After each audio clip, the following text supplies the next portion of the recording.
जोहार। आज के झारखंड शिक्षा समाचार में आपका स्वागत है। आज के पहली खबर के साथ राज्य के स्कूली शिक्षा व साक्षरता विभाग के द्वारा मैट्रिक और इंटर के होने वाले परीक्षा पैटर्न और मार्किंग पैटर्न में बदलाव किया जाएगा।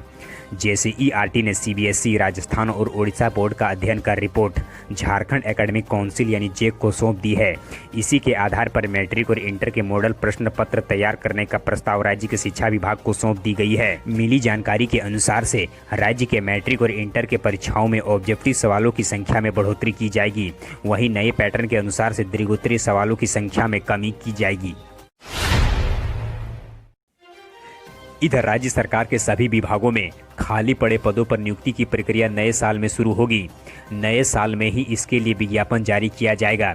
इसके लिए राज्य के मुख्यमंत्री श्री हेमंत सोरेन ने बुधवार को कार्मिक प्रशासनिक सुधार एवं राजभाषा विभाग की समीक्षा के दौरान निर्देश जारी किया। उन्होंने जेपीएससी को एक कैलेंडर बनाकर नियमित रूप से प्रतियोगिता परीक्षा कराने के साथ झारखंड सचिवालय लिपि की सेवा में संशोधन का भी निर्देश जारी किया। समीक्षा के दौरान राज्य के मुख्यमंत्री श्री हेमंत सोरेन ने सभी आयोग में राज्य के सभी रिक्तियों की समीक्षा कर डाटा उपलब्ध कराने को कहा है। इधर केंद्रीय माध्यमिक शिक्षा बोर्ड यानी सीबीएसई के 12वीं की प्रैक्टिकल परीक्षा 1 जनवरी से 8 फरवरी के बीच होगी। इस संबंध में हाल ही में बोर्ड के सचिव श्री अनुराग त्रिपाठी ने दिल्ली में घोषणा की है। हालांकि कोरोना को लेकर इस तिथि में संशोधन की संभावित है। कोरोना संक्रमण से बचने के लिए परीक्षा के दौरान इस बार कई बदलाव किए जा रहे हैं। बोर्ड के द्वारा इस संबंध में एसपीओ भी तैयार कर लिया गया है। इधर जानकारों का कहना है कि ग्रामीण इलाके के 70% से ज्यादा छात्रों ने ऑनलाइन क्लासेस में भाग नहीं ले पाई है। इधर राज्य के झारखंड लोक सेवा आयोग यानी जेपीएससी के द्वारा रांची यूनिवर्सिटी समेत अन्य विश्वविद्यालय में नियुक्ति की प्रक्रिया शुरू कर दी गई है। अहर्ता रखने वाले डॉक्यूमेंट वेरिफिकेशन 8 और 9 दिसंबर को जेपीएससी कार्यालय पर होगी। इस बीच कोल्हान विश्वविद्यालय के असिस्टेंट रजिस्ट्रार के 2 पद को विलोपित कर दिया गया है। यानी अब कोल्हान विश्वविद्यालय के 7 की जगह 5 पद पर ही नियुक्ति होगी। जेपीएससी ने डॉक्यूमेंट वेरिफिकेशन के लिए अभ्यर्थियों के लिए संशोधित लिस्ट को भी जारी कर दिया है। इधर देश के council for the Indian school certificate examination यानी ICSE बोर्ड के मुख्य कार्यकारी और सचिव के द्वारा देश के सभी मुख्यमंत्रियों को पत्र लिखकर बोर्ड परीक्षा की तैयारी के लिए जनवरी से स्कूलों को आंशिक तौर पर कक्षा 10वीं और 12वीं के छात्रों के लिए खोलने को कहा है। परिषद ने मुख्य सूचना आयुक्त को भी पत्र लिखकर ऐसे राज्यों के चुनाव कार्यक्रम में साझा करने को कहा है जहां अप्रैल और मई में चुनाव होने हैं, ताकि बोर्ड परीक्षाओं की तारीख उसी के अनुसार से निर्धारित किया जा सके। इधर राज्य के पंचायत सचिव की नियुक्ति के मामले में हाईकोर्ट ने झारखंड कर्मचारी चयन आयोग यानी जेएसएससी को 8 सप्ताह में परिणाम जारी करने पर निर्णय लेने का आदेश जारी किया है। जस्टिस एसके द्विवेदी की अदालत में अंतिम परिणाम जारी करने की मांग को लेकर दाखिल याचिका पर सुनवाई हुई। सुनवाई के बाद अदालत ने झारखंड कर्मचारी चयन आयोग यानी जेएसएससी के सचिव को इस मामले में 8 सप्ताह में परिणाम जारी करने पर निर्णय लेने का आदेश जारी किया है। इसके बाद अदालत ने उक्त याचिका को निष्पादित कर दिया है। साथ ही बताते चलें कि जेएसएससी के द्वारा वर्ष 2017 में ही पंचायत सचिव सहित अन्य पद के लिए विज्ञापन जारी किया था, परंतु अब तक नियुक्ति प्रक्रिया संपन्न नहीं हो सकी है।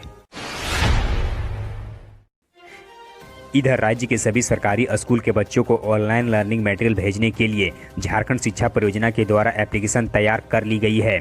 कक्षा 1 से 8वीं और कक्षा 9वीं से 12वीं तक के बच्चों के लिए लर्निंग मटेरियल भेजने के लिए अलग अलग एप्लीकेशन बनाई गई है। राज्य के मुख्यमंत्री श्री हेमंत सोरेन ने गुरुवार को इन दोनों एप्लीकेशन को लॉन्च भी कर दिया है।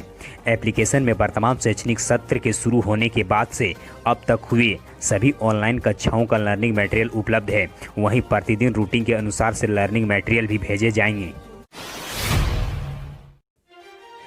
इधर राज्य में पुलिस की नौकरी पाने के इंतजार में अभ्यर्थियों के 5 साल गुजर गए हैं। सुनहरे भविष्य को सपना सच होने से पहले ही बिखरता नजर आ रहा है। अब अपनी बातों को सरकार के मुखिया यानी मुख्यमंत्री तक पहुंचाने के लिए मोरहाबादी में आकर आंदोलन करना पड़ा। आंदोलन कर रहे युवाओं का कहना है कि नौकरी के इंतजार में पूर्व और वर्तमान सरकार के द्वारा सिर्फ आश्वासन ही मिला है, लेकिन अब तक बहाली नहीं हो पाई है। नौकरी के इंतजार में अधिकांश अभ्यर्थियों की उम्र सीमा तक खत्म होने जा रही है। रांची स्थित मोरहाबादी मैदान में दूसरी सूची के प्रकाशन के मांग को लेकर आंदोलन जारी है। युवाओं का कहना है कि जब तक हमारी मांगे पूरी नहीं होगी, आंदोलन जारी रहेगा। इधर राज्य के दुमका, पलामू और हजारीबाग मेडिकल कॉलेजों में दाखिले को लेकर नेशनल मेडिकल काउंसिल यानी एनएमसी से अब तक अनुमति नहीं मिली है। मुख्यमंत्री श्री हेमंत सोरेन ने 5 नवंबर को एनएमसी के चेयरमैन को पत्र लिखकर दाखिले को अनुमति देने का आग्रह किया था, पर एनएमसी की ओर से अब तक कोई जवाब नहीं आया है।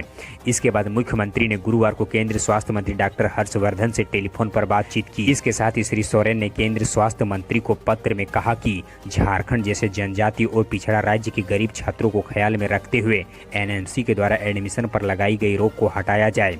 इसके साथ ही नए दाखिले की अनुमति प्रदान किया जाए। इधर राज्य में राष्ट्रीय खोज परीक्षा 13 दिसंबर को होगी। 5 दिसंबर से विद्यार्थी जेक के आधिकारिक वेबसाइट से सीधे एडमिट कार्ड को डाउनलोड कर सकते हैं। इसमें 10वीं में अध्ययनरत करीब 6000 विद्यार्थी शामिल होंगे। यह परीक्षा 2 सत्रों पर होगी। दोनों सत्र में 2-2 घंटे के होंगे। पहले सत्र में मेंटल एबिलिटी के 100 प्रश्न, वहीं दूसरे सत्र में स्कूली एप्टीट्यूड के 100 प्रश्न पूछे जाएंगे।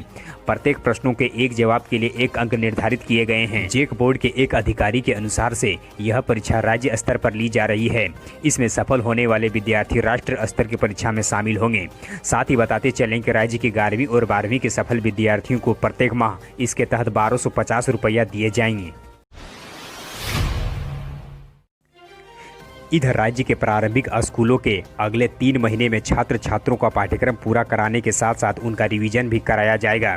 इसके लिए झारखंड शैक्षणिक अनुसंधान और प्रशिक्षण परिषद ने 12 सप्ताह का शैक्षणिक कैलेंडर तैयार कर लिया है।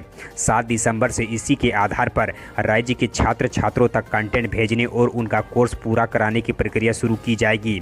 कोरोना काल में छात्र छात्रों की पढ़ाई पर पड़े असर को देखते हुए पहली से 8वीं कक्षा के सिलेबस में भी 40% की कटौती की गई है। यह संशोधित सिलेबस व्हाट्सएप के जरिए छात्र छात्रों तक भेजी जा रही है। इधर राज्य के मुख्यमंत्री श्री हेमंत सोरेन ने कहा कि विदेश में उच्च शिक्षा प्राप्ति की इच्छा रखने वाले राज्य के मेधावी विद्यार्थी के मार्ग अब गरीबी बाधक नहीं बनेंगे। राज्य सरकार ऐसे बच्चों को विदेश में भी उच्च शिक्षा के लिए खर्च उठाएगी। ऐसे बच्चों को राज्य सरकार स्कॉलरशिप देगी। मुख्यमंत्री ने गुरुवार को प्रोजेक्ट भवन में 47 टॉपर के सम्मान समारोह के दौरान उक्त बातें कही। साथ ही मुख्यमंत्री ने कहा कि विदेश में उच्च शिक्षा के लिए स्कॉलरशिप देने वाला झारखंड देश का पहला राज्य होगा। श्री सोरेन ने नेतरहाट आवासीय विद्यालय का जिक्र करते हुए कहा कि यहाँ से पढ़ाई करने वाले 2000 से अधिक छात्र IAS IPS बन चुके हैं।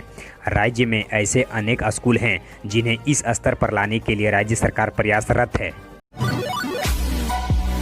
धन्यवाद। यदि आप स्टूडेंट्स हैं तो फिलहाल आप किस परीक्षा की तैयारी कर रहे हैं, और यदि आप शिक्षक या अभिभावक हैं तो आप हमें कमेंट कर बताएं कि आप सरकार से क्या उम्मीद करते हैं, जिसके आधार पर हम आपके लिए अगला अपडेट्स ला सकें। हमारे हौसला को अफजाई के लिए इस वीडियो को लाइक करें और अपने मित्रों के साथ अधिक से अधिक शेयर करें।